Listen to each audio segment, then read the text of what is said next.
भोजपुरी में फिर से एक जोड़ी टूटते हुए नजर आ रही है। आखिर इस बार किसकी जोड़ी टूट रही है, लेकर आ गए हैं आप सभी के लिए एक खास रिपोर्ट।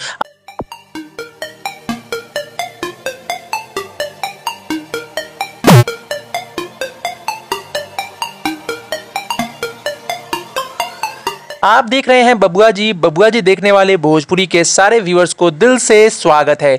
जी हां, आपको जान के हैरानी होगी कि एक बहुत बड़ी जोड़ी भोजपुरी की टूटती हुई नजर आ रही है। आखिर हम ऐसा क्यों कह रहे हैं, आपको हम इस वीडियो में बताएंगे। आपको पता होगा दोस्तों, पवन सिंह जी के साथ जिसकी भी जोड़ी बनती है वो ज़्यादा दिन तक बॉक्स ऑफिस पर नहीं टिकती। आखिर क्यों नहीं टिकती ये तो हम भी नहीं जानते, लेकिन कह सकते हैं जैसे पवन सिंह मोनालिसा की जोड़ी पहले हिट थी लेकिन बाद में टूट गई। पवन सिंह अक्षरा सिंह जी की जोड़ी पहले हिट थी, बाद में टूट गई। अब इस बार हम बात कर रहे हैं पवन सिंह और मधु शर्मा जी की जोड़ी। जी हाँ, भोजपुरी की एक ऐसी जोड़ी जो कि हर साल दो बड़े बड़े हिट फिल्में देती है, और ये दोनों जो फिल्म देती हैं वो देशभक्ति होती है। तो दोस्तों इस बार बता दूं कि इस साल पवन सिंह जी के साथ मधु शर्मा जी का एक भी फिल्म नहीं आया। आखिर क्यों नहीं आया ये तो हम नहीं जानते, लेकिन दर्शक जो है दोस्तों पवन सिंह और मधु शर्मा को हमेशा देखना चाहते हैं। इसलिए देखना चाहते हैं क्योंकि इनकी जो फिल्में आती है ये बॉक्स ऑफिस पे कमाल करती है। दो तीन हिट फिल्में बताता हूं दोस्तों,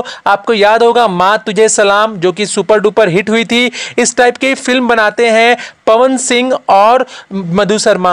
हाल में ही मधु शर्मा ने रितेश पांडे के साथ काम किया है और तस्वीर भी शेयर की है। तो आपको जान